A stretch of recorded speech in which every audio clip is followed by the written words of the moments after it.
Hello, good afternoon. Ukraine's President Volodymyr Zelenskyy has confirmed his country is preparing to sign an economic deal with the United States, but stressed the success of any framework agreement would depend on Donald Trump and that there are currently no security guarantees as part of the deal.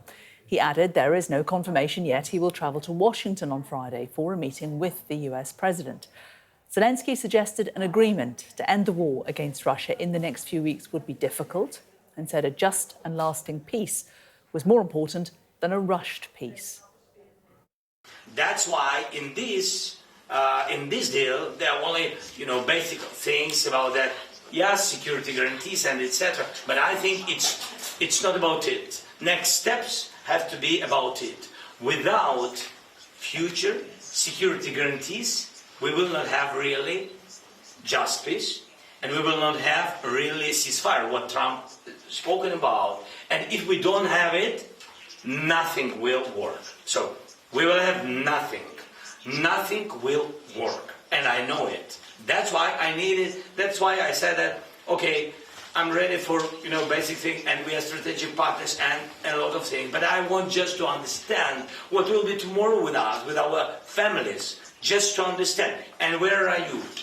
So we don't need only only deals about money, because we are now surviving. That's why my first question is: Will America stop military aid or not? Now, not any actions in freezing, and I'm very thankful to the President Trump and to Congress, bipartisan support, and to the people now. But you understand that tomorrow we will not finish the war because it's Putin.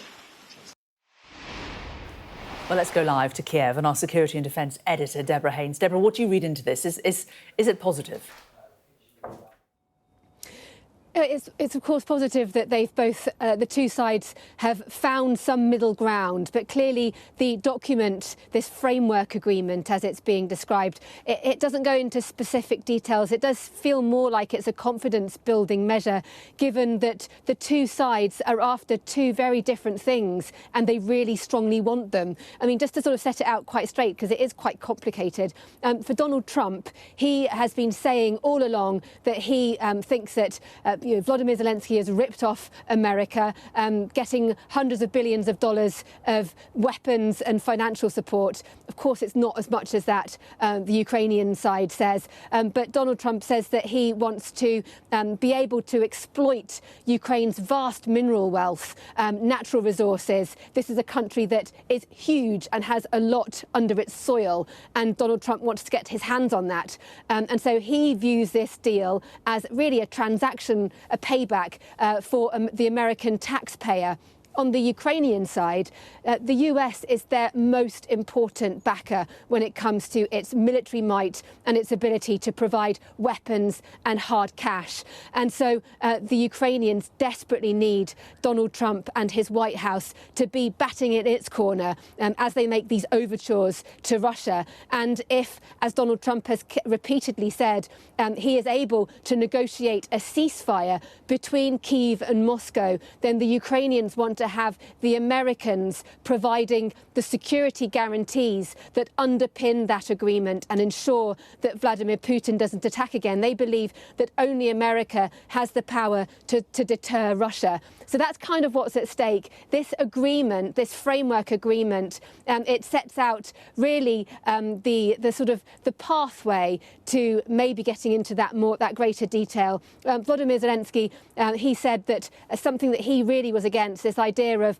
a £500 billion payment that would be made from the profits of resources going to America. That's been taken off. And he also indicated there was some kind of reference to security guarantees, but then went on to say that he really wants to understand what hard guarantees the Americans can give. You heard him just then saying he doesn't even know if the American military aid right now is going to continue. If that were to stop, it would be very critical indeed for the military. So it is an important first step, but it's only a first step. And given the hostile language we've heard from the White House, from Donald Trump in particular, about Mr. Zelenskyy himself, those very personal insults, calling him falsely a dictator who hasn't had elections. He hasn't had elections because there's a war going on and martial law in place. And then also suggesting that Ukraine started this war. Again, that's just not true. It was Vladimir Putin's forces who invaded this country. It just shows how there is a difficult path for the Ukrainian president to navigate. And if he does go to Washington on Friday, then he will at least have that first face-to-face meeting with Donald Trump, which Mr. Zelensky has said is so important that they have that FaceTime before the US president potentially meets with Vladimir Putin. Deborah Hectons, thanks very much for that.